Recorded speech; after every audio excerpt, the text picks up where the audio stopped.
মুসা আলাইহিস সালাম একবার আল্লাহ তাআলাকে জিজ্ঞাসা করলেন, আল্লাহ, যখন একজন নেককার ব্যক্তি আপনাকে ডাকে আপনি কিভাবে জবাব দেন?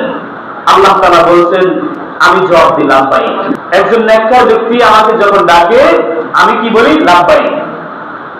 এবার মুসা আলাইহিস সালাম বলছেন, আচ্ছা একজন গুনাহগার ডাকলে কি বলেন?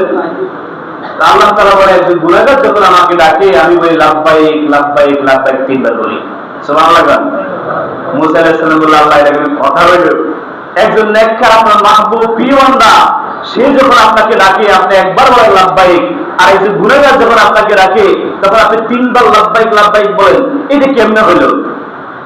তো আল্লাহ তাআলা বলেন, মুসা, কারণ আছে। কারণ হইল, আমার নেককার বান্দারা যখন আমাকে ডাকে ডাকার সময় তার নেক আমলের প্রতি তার আমলের প্রতি ভরসা রেখে আমাকে ডাকে। আর একজন গুনাহগার বান্দা যখন আমি আল্লাহকে ডাকে তখন সে একমাত্র আমার রহমতের উপর ভরসা করে ডাকে। সুবহানাল্লাহ।